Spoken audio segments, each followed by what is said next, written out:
மதிமுகம் லைட்டாக திருப்பிடுறா. லைட்டாக மதிமுகம் மதிமுகம் மதிமுகம் மதிமுகம் சென்ட்ரல் இருக்குது ஒரு லைட்டாக திருப்பி. ஓகே,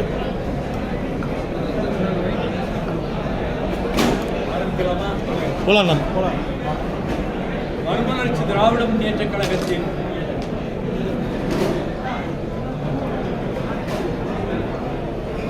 ஆண்டுதோறும் நடத்துகின்ற பேரறிஞர் அண்ணா பிறந்தநாள் விழாவினை 98 இந்திய பிரதமர் வாஜ்பாய் அவர்களையும் அத்வானி அவர்களையும் ஜார்ஜ் பெர்னாண்டஸ் அவர்களையும்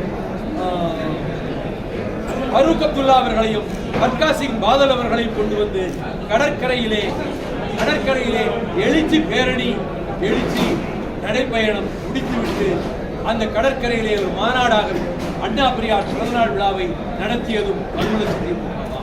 ஆக செப்டம்பர் 15 ஆண்டுதோறும் சிறப்பாக செய்வதைப் போலவே இந்த ஆண்டு செப்டம்பர் 15 திருச்சியிலே அண்ணா பிறந்தநாள் 114வது பிறந்தநாள் விழா மாநாடு திருச்சி மாநகரிலே நடைபெற இருக்கிறது.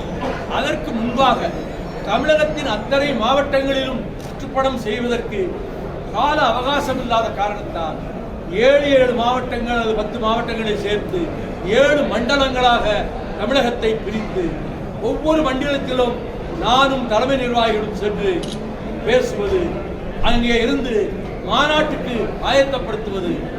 திருச்சி மாநாடு எங்கள் இயக்க வரலாற்றில் மீண்டும் ஒரு திருப்புமுனை மாநாடாக 95 நாங்கள் நடத்திய திருச்சி மாநாட்டை போல மாநில மாநாடு, அதை போல ஒரு மாநாடு. அதற்கு ஹர்கிஷன் சிங் சுர்ஜித் மார்க்சிஸ்ட் கட்சியினுடைய பொதுச் செயலாளர் அவர் இங்கே வந்தார், கம்யூனிஸ்ட் தலைவர்கள் வந்தார். அதை போல இந்த தடவை மறுமலர்ச்சி திராவிட முன்னேற்ற கழகத்தின் மூலவள சேனையாக இருக்கிற லட்சோப லட்சம் தொண்டர்கள் திருச்சி மாநாட்டுக்கு வருவார்கள். அங்கே எங்கள் கொள்கை பிரகடனம் செய்யப்படும். கொள்கையை வகுத்தால் அதை மாற்றிக்கொள்கிற வழக்கம் எங்களுக்கு. நான் அண்ணன் டாக்டர் கலைஞர் அவர்கள் இறுதி மூச்சு அடங்குவதற்கு 10 நாட்களுக்கு முன்பு அவரிடத்திலே என்னை இன்றைய முதல்வர் தளபதி ஸ்டாலின் அழைத்துக் கொண்டு போய், அப்பா வைகோ வந்திருக்கிறார் என்று சொன்னவுடன் கண் விழித்து பார்த்தார். நான் சொன்னேன், உங்களுக்கு எப்படி பக்கபலமாக ஒரு 30 ஆண்டுகள் இருந்தேனோ அதை போல தம்பிக்கும் நான் பக்கபலமாக இருப்பேன் என்றவுடன் அவர் கண்கள் கசிந்தன. என் கையை ஸ்டாலின் அவர்கள் இறுகப்பற்றி கொண்டார். இதனை அவரே ஒப்புக்கொண்டு திருச்சியிலே நூல் வெளியீட்டு விழா நடந்த போது நம்முடைய முதலமைச்சர் அவர்களே இந்த சம்பவத்தை சொன்னார்.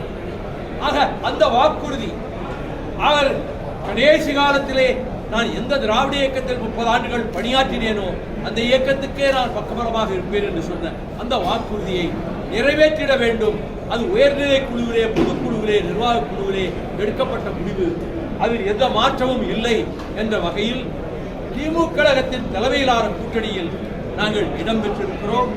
இன்று வரை இந்த அரசை எதிர்த்து ஒரு சிறு ஆர்ப்பாட்டம் கூட நான் நடத்தியதில்லை, ஒரு அறிக்கை கொடுத்ததில்லை, அல்லது நாங்கள் இத்தனை இடங்களில் போட்டியிட்டு தீர வேண்டும் என்று சொன்னதும் இல்லை.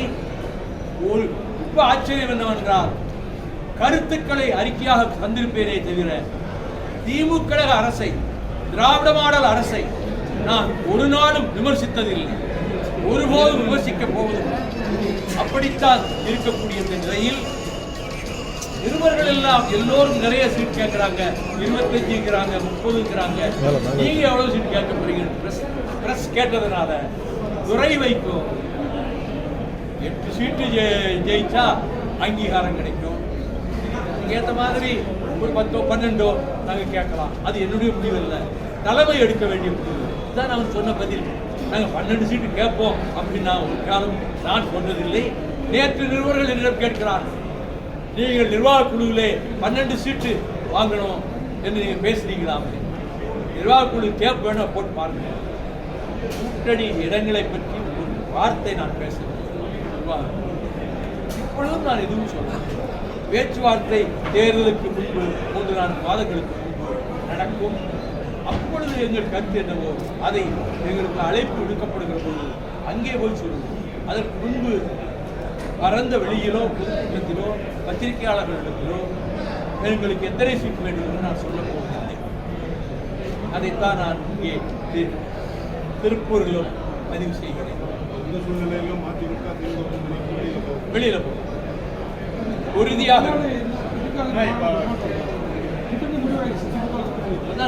முடிவாயிலிருந்து வந்துட்டாரு. வருஷம் நடத்துறோம், போன வருஷம் நடத்துறோம். அதுக்கு எங்களுக்கு இவ்வளவு ஸ்ட்ரென்த் இருக்குங்கிறத பத்திரிகையாளர்கள் மற்றவர்களும் உணரணும். இல்லை, எங்களை ஒரு கட்சியாவே கருதாம நேர்காணல்கள்ல ஒவ்வொரு டிவி நடத்துகின்ற இந்த வாக்குவாதங்கள்ல எங்களை பற்றி ஏதாவது பேச்சு வந்தா ரொம்ப கொச்சையா எங்களை துச்சமா மதித்து 1-2 பேர் பேசுறாங்க. இந்த டிவியில கோடிக்கணக்கான மக்கள் பார்க்கிறாங்க. அதனால திருச்சியிலே மாநாட்டில் மீண்டும் அன்றைய எழுச்சி பேரணி போல திரண்டு வந்தது மக்கள் வெள்ளம். மீண்டும் திருச்சி மாநில மாநாட்டை போல இந்த மாநாடும் அமைந்தது என்று சொல்லக்கூடிய அளவுக்கு, அதையும் பத்திரிகைகளிலே போடுவார்களா இல்லையா என்று எனக்கு தெரியாது. நான் பேட்டி கொடுப்பேன், நிருபர்கள் பிரியமாக எழுதுவார்கள், அவர்களை மரியாதையாக நடத்துவேன். சொந்த வீட்டுக்கு வந்ததை போல தாயகத்திலே வந்து பிரஸ் ரிப்போர்ட்டர்ஸ் மணிக்கணக்காக கூட உட்கார்ந்திருந்தாலும் அவங்களுக்கு உரிய விதத்திலே மரியாதை கொடுத்து அவர்களுக்கு தேநீர் வழங்கி ஆண்டுதோறும் ஜனவரி 1ஆம் தேதி 150 பத்திரிகையாளர்களை சந்தித்து அவர்களுக்கு மதிய விருது கொடுத்து இதை வழக்கமாக வச்சிருக்கிறேன். அந்த பிரஸ் பீப்புள் மேல குறை கிடையாது. ஆனா அவங்க நிர்வாகம், அவங்களுடைய அந்த எடிட்டோரியல் போர்டில் தலைவராக இருக்கிறவங்க, அவங்க இதை எதுக்கு போடணும், அவருக்கு என்ன இருக்கு அப்படின்னு சொல்லியிருக்காங்க. அதை மீறி ஒரு அறக்காலம் ஒரு காலம். ஆனால் இந்த கணவன் மனைவி மோதல் காதலிலே கொலையிலே முடிந்தது இந்த செய்தி ஒரு 4 பக்கத்துக்கு. நாங்கள் ஒரு கட்சி இவ்வளோ கஷ்டப்பட்டு நடத்துகிறோம். அது சொல்கிற கருத்தை பத்திரிகைகளும் தொலைக்காட்சிகளும் வெளியிட்டால் தானே மக்களிடம் போய் நாங்கள் சேர முடியும். நான் அவ்வளவு பாடுபட்ட காலத்தில் சோசியல் மீடியாவே கிடையாது, டிவி இந்த வாதங்களே கிடையாது. நாங்கள் மிக வலுவாக இருந்த காலத்தில் இந்த உபகரணங்கள்லாம் கிடையாது. இப்போ இருக்கு, தொலைக்காட்சிகளில் மக்கள் பார்க்குறாங்க, பேப்பர் கூட அவங்க அதிகமாக படிக்கிறாங்க, அந்த வாதங்களை பார்க்குறாங்க, அதை பற்றி ஒரு முடிவு பண்ணுறாங்க. அதனால தான் நான் வந்து இந்த திருச்சி மாநாட்டை வெற்றிகரமாக நடத்தணும்னா எங்கள்கிட்ட பண வசதி கிடையாது. நாங்களே பணத்தை கொடுத்து ஆட்களை திரட்டி கொண்டு வருகிற வழக்கமும் கிடையாது. அவங்கவுங்க 30 வருஷமா கை காசை செலவழிச்சு இந்த கட்சியில் இருக்கிற மாதிரி இந்த மாநாட்டுக்கு வர்றதுனாலும் அவங்க கஷ்டப்பட்டு தான் அங்கே வந்து சேர வேண்டும். ஆனால் வருவார்கள். இந்த 7 மண்டல கூட்டங்கள் முடிந்த பிறகு இந்த திருச்சி மாநாட்டை சிறப்பாக நடத்துவதற்குரிய ஆயத்த வேலைகளை நானும் அங்கே திருச்சியிலே உட்கார்ந்து கொண்டு செய்வேன். அடித்து கொல்லப்பட்டார், சித்திரவதை செய்து அஜித்குமார் கொல்லப்பட்டார், தான் உண்மை. அவன் வந்து கோயிலில், காளியம்மன் கோயிலில் ஒப்பந்த அடிப்படையில் காவலாளியாக இருந்த பையன். தாயும் மகளும் வந்து தம்பி காரை கொண்டு தூரத்தில் நிறுத்தி வச்சிருன்னு சொல்லிட்டு போயிட்டாங்க. பைய உள்ள இந்த காருக்குள்ள வச்சுட்டு போயிட்டாங்க. அவன் திரும்ப வந்த பையன் ஓட்ட தெரியாது, ஒருத்தர் மிரண்ட கூட்டு போய் ஓட்டி திரும்ப கொண்டு வந்து காரை விட்டு. ஆனால் 2 மணிக்கு திருப்பூரம் போலீஸ் ஸ்டேஷனில் போய் அந்த காரில் இருந்த 2500 ரூபாயும் ஒரு 10 பவுன் நகையும் காணோம். நாங்கள் இந்த அந்த பையன் பேர சொல்லி விஜய் அஜித்குமார் அவர்கிட்ட காரை கொடுத்தோன்னு அவர் போய் விசாரிச்சாங்க. ஒன்றும் தெரியாதுங்க, அப்படியே காரை கொண்டு விட்டேன், திரும்ப காரை கொண்டாந்து விட்டேன். நான் பையையும் பார்க்கல, ஒன்றையும் பார்க்கல. அடின்னு அடிச்சு ஸ்டேஷனுக்கு உள்ளே இல்லை, மைதானத்தில் முன்னாடி ஹாஸ்டலுக்கு முன்னாடி மைதானத்தில் அடித்து அவனுடைய சிறுநீரகத்தில் இருந்து ரத்தம் வலிச்சு ரத்தம் போய் அது பிறகு தனியார் ஆஸ்பத்திரியில் நான் சேர்க்கமாக அரசு ஆஸ்பத்திரிக்கு கொண்டு போகிற வழியிலேயே அந்த அஜித்குமார் இறந்து விட்டார். இதை போலீசார் செய்த கொலை. உடனே முதலமைச்சர் அவர்கள் நடவடிக்கை எடுத்து சொல்லி 6 கான்ஸ்டபிள்கள், அவங்க ஸ்பெஷல் ஆர்மி போலீஸ், அந்த 6 கான்ஸ்டபிள்களையும் அவர்கள் பணியிடை நீக்கம் செய்து விட்டார். இதற்கு பிறகு இதற்கு பொய்யான கற்பனைகளை காவல்துறையினரே வெளியே சொல்லி அடித்து கொல்லப்படவில்லை, அவருக்கு காக்காவலிப்பு வந்தது என்று சொல்வதென்றால் இது அநீதியிலும் அநீதி, மிக படுகயமை. காவல் நிலைய மரணங்கள் பல ஆண்டுகளாக தொடர்ந்து கொண்டே இருக்கின்றன. சாத்தாங்குளத்திலே தகப்பனும் மகனும் அடித்துக் கொல்லப்பட்டார். அப்பொழுது அதிமுக அரசு உடல் நடவடிக்கை எதுவும் எடுக்கவில்லை. எல்லா கட்சிகளும் ஊர்வலங்கள் நடத்தி போராட்டம் நடத்தி அதற்கு பிறகுதான் அவர்கள் வழக்கு தொடுத்தார். இந்த பட்டவர்த்தனமா தெரியுது, போலீசார் அடிச்சுதான் கொண்டிருக்காங்க இந்த அஜித் குமார, அவன் தம்பி ஞானகுமார் அவனையும் அடிச்சிருக்காங்க. இவ்வளவு கொடுமையான கொலையை காவல்துறையை செய்வதற்கு அவருக்கு ரைட் கிடையாது. குற்றம் செய்திருந்தால் சாட்சிகளோடு நிரூபித்து சிறையில் அடைக்கலாம். அடித்துக் கொள்வதற்கு அவர்களுக்கு உரிமையும் கிடையாது, சட்டத்திலே இடமும் கிடையாது. இதற்கு பலத்த கண்டனத்தை தெரிவித்துக் இருக்கிறோம். அந்த கூட்டணி தர்மத்தை ஒழுங்கா நாங்க கடைபிடிக்கிறோம். கம்யூனிஸ்டுகள் இஷ்டத்துக்கு போராட்டம் நடத்துறாங்க, பிசிகே இஷ்டத்துக்கு போராட்டம் நடத்துறாங்க. நாங்க அந்த பாதையில போகணும்னு இருக்கு. மறுமலர்ச்சி திராவிட முன்னேற்ற கழகம் திராவிட இயக்கம், அவங்க திராவிட இயக்கம் இல்ல, ஆனா இந்த திமுக தலைமையிலான கூட்டணியில் இருக்கிறாங்க. ஆனா அவங்க சீட்டு கேட்கறதும் சரி, போராட்டங்கள் நடத்துறதும் சரி, அது அவர்கள் உரிமை. நான் அதை விமர்சிக்க விரும்புறேன். நாங்களும் ஏன் அப்படி செய்யலைன்னா அது முறையல்ல, கூட்டணியில் இருந்து கொண்டு அப்படி செய்வது முறையல்லன்னு நாங்க நினைக்கிறோம். நாங்கள் எந்த அணி அமையுமா சார்? கடந்த காலகட்டங்களில் 3வது அணிக்கு நீங்க ஒரு முற்றுப்புள்ளியா, அதாவது தொடக்க புள்ளியா இருந்தீங்க. இந்த முறையே விஜய் வந்திருக்காரு, 3வது அணிக்கு வாய்ப்பு இருக்கா? செப்டம்பருக்கு அப்புறம் ஒரு எழுச்சியை பார்ப்பீங்கன்னு சொல்லி அப்படியெல்லாம் வாய்ப்பு நீங்க தான் முதல்ல எழுதி துறை வைக்க பேசினார்ல, செப்டம்பர் 15க்கு அப்புறம் நீங்க பாருங்க அப்படின்ற மாதிரி. அவர் என்ன சொல்றாரு, செப்டம்பர் 15க்கு பிறகு இன்னும் வேகமா கட்சி வேலைகளை செய்வோம்.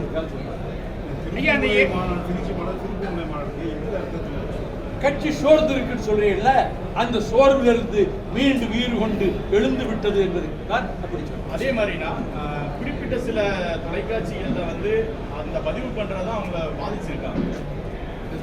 நீங்க தான் பேட்டி மக்கள் பார்க்கிறாங்க, பொதுமக்கள் அவங்க கிட்ட கொண்டு போய் சேர்க்கிற செய்தி அதிமுக ஒரு பொருட்கள்ல என்ற விதத்திலே செய்தியை கொண்டு போய் சேர்க்கிற போது எங்களுடைய லட்சக்கணக்கான தொண்டர்களை கொண்ட இந்த இயக்கம் நாங்கள் இன்னும் வலுவுள்ளவர்கள் தான் என்பதை நிரூபிப்பதற்காகத்தான் இந்த மாநிலம். அப்படி பேசும் இல்லன்னு சொல்லிட்டு என்கிட்ட இருந்து வார்த்தையை பிடிக்கலான்னு பாக்குறீங்களா? அதெல்லாம் நடக்காது.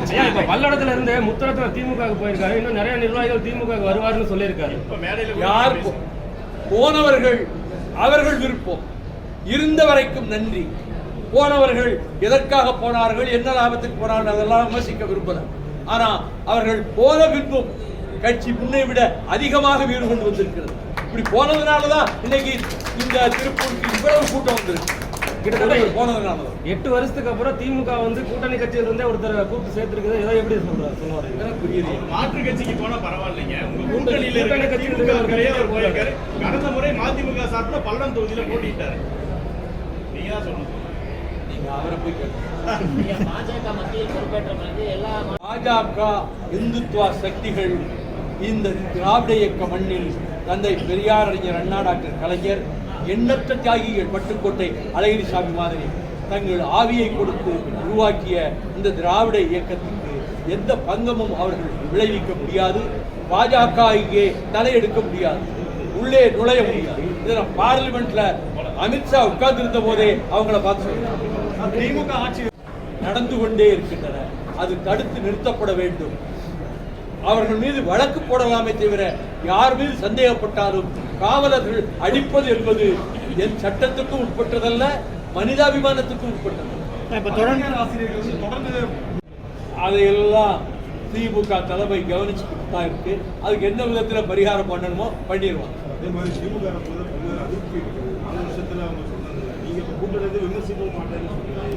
ஏன் விமர்சிக்கணும்?